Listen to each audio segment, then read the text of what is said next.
didn't Same replace one? it. It's the same one. And welcome back to another What's in the Bag episode. I'm Jeremiah. I've got Richard here with us. Richard Phillips. He's one of our fitters. Richard's been here. We were just talking about this. Yeah, 2016. 8 years now. 8 years now. 8 years now. So yeah, quite a while. So got a good bit of years going there. So Richard's one of our fitters. So if you schedule a fitting here with us in the launch kitchen, you might get Richard. So we're gonna take a look, see what's in his bag, what he's playing, why he's playing it. And again, we do this just to give you an idea. Like our staff, a lot of times we got a lot of options. We got a way to really get in and see what's new, what's really working, what's working specifically for our games. So we can do a lot of experimentation. Right. And so what we choose to put in our bags is just a lot of flexibility. So it's just interesting to see what and why we're doing it, and try to share that with you and help you think through your bag as well. So Richard, let's just kind of start at the top, work our way down. Unless you have a preference, we can. All right. We'll start at the top then. I see the Cobra Dark Speed driver in the bag here. Yep. So Dark Speed, I went with the LS version this year, so it's the lower spinning head. I've been playing the standard head for the past two models, so like your traditional forgiving head. This one this year, they really crushed like forgiveness on it. So off center hits go much straighter. Ball speed is through the roof and the spin is really, really low. So I've been really happy with it. I took it out yesterday and it's seeing incredible distance off, and I really enjoy the ball flight that I'm getting too as well. So, and it moves a little bit better. I'm kind of getting my cut shot back a little bit more too, which I'm really happy that it's doing. So the LS model really through most manufacturers' lines. LS is low spin. Yeah, tour head. Modern LS is really, really low spin. Right, yeah, because everything is low spin as it is, because especially with TrackMan and everything, they've gotten these companies to just launch high, low spin, pretty much for everything. So regardless, even your game improvement driver, like I play the Callaway AI Smoke Max. Yeah, still a low spin driver. It's a forgiving driver, but it's going to spin low. So yeah, just something to keep in mind. Everything's kind of low spin now. The low spin LS models, low spin, which means usually kind of a little bit more workability of the golf ball. That's kind of why like you'll see like there's kind of a 50-50 with tour guys now with lower spin to more forgiving head. It just depends on ball flight. So a lot of times your standard head will go straighter. The LS head's gonna turn more basically. So it's kind of more nowadays just, who are you as a golfer? Like, what do you want to do? What do you want to see? Do you move the golf ball or do you just want to hit it straight far? Typically, most people for a higher swing speed, right? It's gonna be because of the lower spin, higher club head speed. Yeah, it's gonna benefit those guys a little bit more because usually it'll kind of knock it down a little bit, and usually when you get to that point too, those guys they might move the ball around a little bit, they'll draw a little fade or something like that. So benefits that movement intentionally.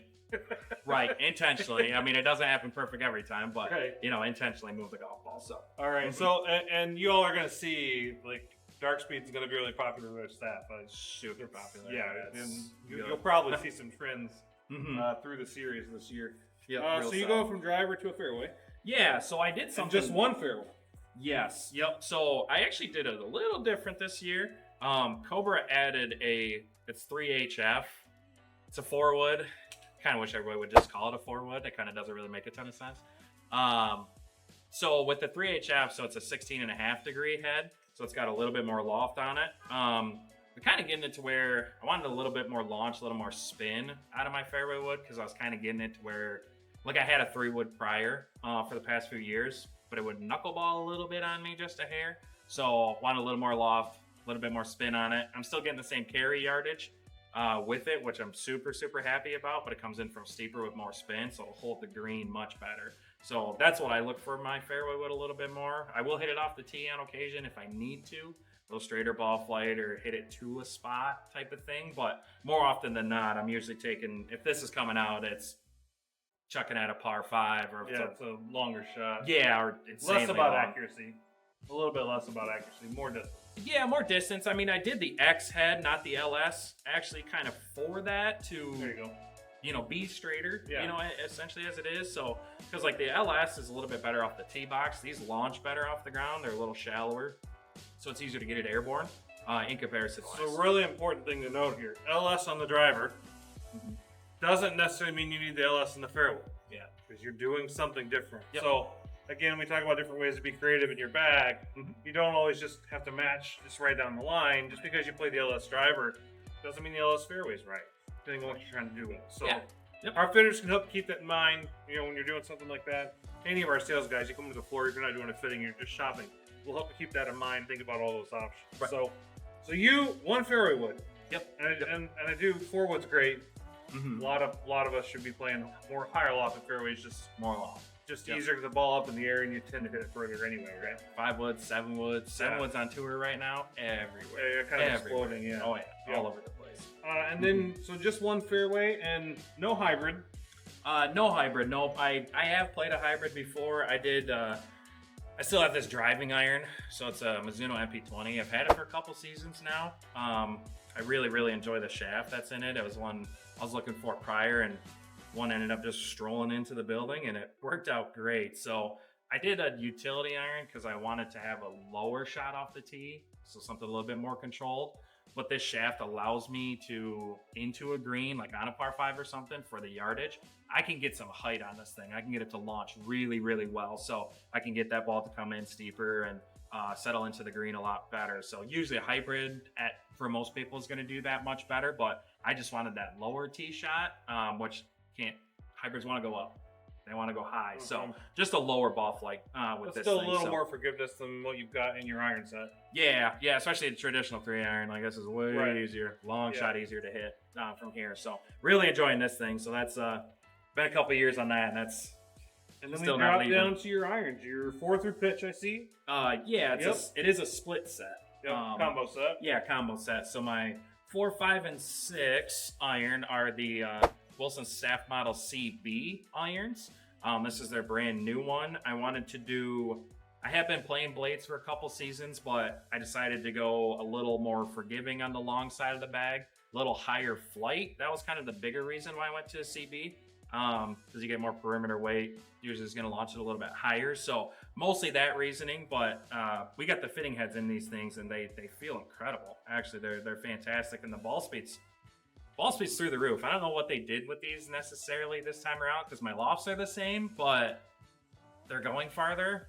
Not mad about even remotely. So it's been really great. I've got a couple rounds on them, and yesterday I was thrilled with what I seen out of them. So a little split set on the top end, and then 7 through pitch. I go down there. Yeah. So the 7 through pitching wedge did the blades. So they're a little more workability, a little more precision, because like something usually at that point, 7's kind of more that club where hitting into a green, maybe trying to feed it into a pin or something like that. So a little bit more movement on the shorter end of the bag to kind of be a little bit more precise going into the green, trying to feed certain shots in, draw, fade, lower, higher, whatever it might be basically. So blades on the short end, so 7 through pitch. And these things are, even these are, the ball speed's great, really good.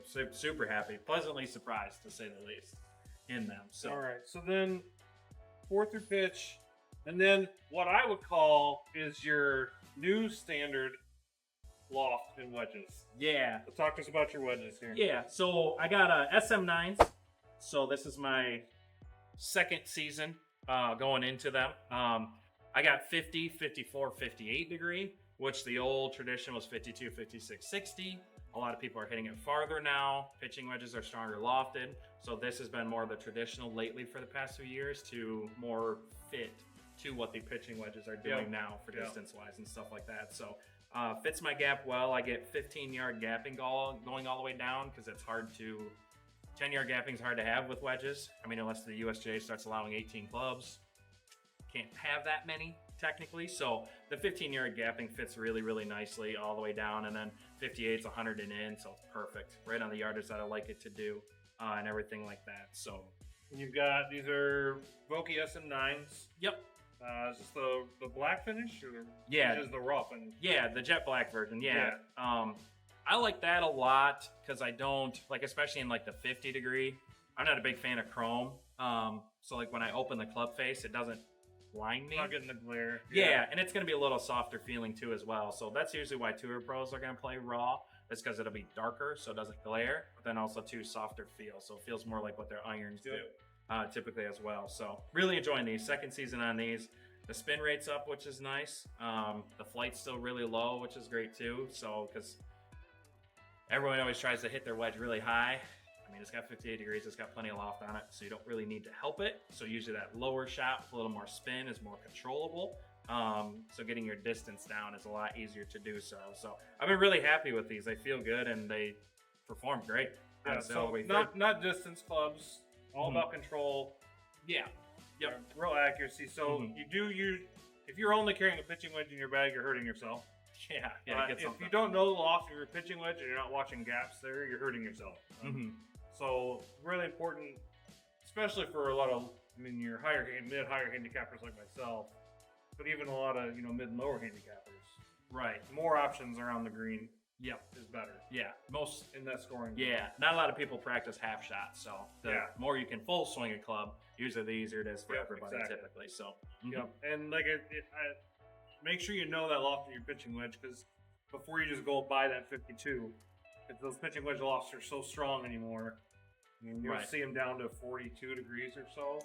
Yeah, there's stronger one. There's a couple 39s out there. Yeah, so that's why we're even seeing companies do sets where it comes pitching wedge, approach wedge, gap wedge. When those used to be the gap and approach used to be the same thing, and it's not always anymore. So something to note when you're filling in your wedge, your wedges, and take care of those scoring clubs. Keep like Richard's done. Make sure you're choosing the right loss for your game. Right. All right, we're on to the putter. The flat stick. So I did switch actually, kind of end of the year, last year. So I have a even roll, so it's an EV 5.2. So even roll, since their inception, like into golf, have been testing through the roof, honestly. So they roll really straight. They get the ball rolling forward sooner, so you get less backspin and everything. Control is great, so they test really, really well on. Like you wouldn't think, like what do you do tech-wise to put a golf ball in a hole more? Well, even roll does it. They test really well. You make more putts with even roll. They're designed for that. So getting a little more comfortable and familiar with this thing, but incredibly happy out of the gate with it. Rolls great. The distance control is super, super easy with it. It does a well job of that, and it just hits the line and rolls on it really, really well too. So yeah, even roll is fantastic. They're up there a little on price, but they're worth it. And we get some good deals on even roll. We'll see some really good deals. But if you're a customer and you're shopping your higher tier Titleists like Scotty Camerons, Bettinardi's, Odysseys, even roll's got to be Mizuno's. Even roll's got to be one of the ones you're checking out. If you haven't tried even roll before, really give them a shot. They really do perform. It's a great lots of different options. Lots of different and most of these putter companies are giving you a lot of options. Even roll's done that for you too. Yeah. So from doing different hosels, head designs and shapes, alignment. Yep. They've got black finishes like this. Yeah. They've got chrome. You got a lot of options. So. Yep. A lot of options that really fit the eye, but they're worth it. They're worth testing. You pretty much can guarantee you probably make more putts, regardless with getting one as it is. So it's a really solid flat stick. And we do putter fittings here. That gets overlooked, I think, sometimes by customers buying putters that we overlook. We're all about the driver fitting, but we do putter fittings, and tell me a little more about that. What we're doing with putting fitting. I know it's the Quintic system. Yeah, Quintic. Yep. So that thing kicks out so much data with it. It can actually almost get overwhelming. With the amount that it shows. So it's going to give you path. It's going to give you the rotation of it.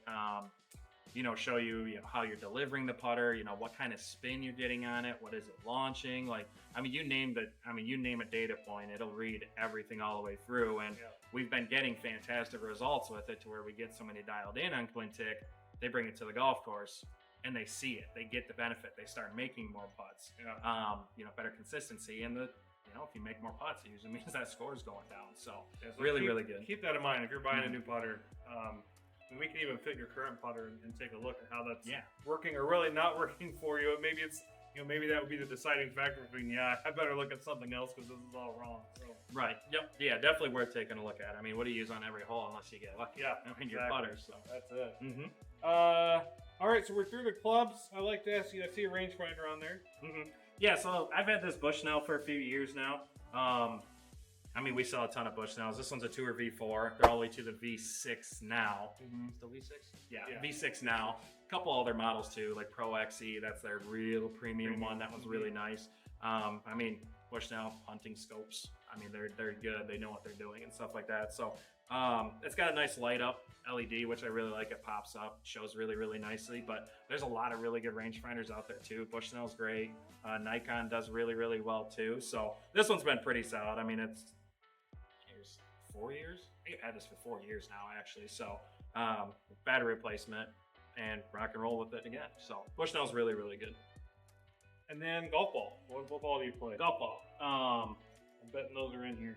Oh wait, I've been playing Bridgestone. Oh man, 15 years now, probably. So they used to be B330. Some people are a little more familiar with that, but now they're Tour B. So there's Tour BX and Tour BXS. XS is your higher spin, X is your lower spin. So depending on, do you need to hit it lower? Do you need less spin? Do you generate enough, or do you need more spin? Then you can, pick between the models and everything. So I do Tour BX, hit it high enough, I can generate plenty of spin. So I want to reduce that. It's mostly on the driver where that comes the most predominant. But off a wedge though, I get enough spin. I don't need more spin necessarily. So sure, if it's spun a little bit more off a wedge, that'd be okay, but I don't need it to do so for my game and where that's at and stuff. So yeah, so the Tour BX Bridgestone was the B330 back in the day and stuff like that. So I really enjoyed Bridgestone a ton. I mean, it's a tire company. They know rubbers, they know polymers. They're really smart. And I mean, Tiger plays Bridgestone, so how bad could they be realistically? So yeah, so I mean, Tour B is your, like, if you're in that Pro V1 market, the premium ball, Tour B, Pro V1s, your Callaway Chrome series, Wilson Staff, Strixon Z series. Those are all like the premium balls. So lots of options in that premium space. Bridgestone Tour B models, definitely one to consider. They do have a couple other models too. The RX, RXS. That would be more my speed, under 105 an hour club head speed. Right. That would be the Tour B series I'd look at. Yeah, so, same benefit, still great urethane cover, lower compression. It's not gonna feel so hard, basically, but you get all of the benefits from the Tour B series, the more premium, the higher compression golf ball. So same ball, it'll feel soft. Thanks for tuning in with another What's in the Bag, and we look forward to seeing you on our next What's in the Bag video.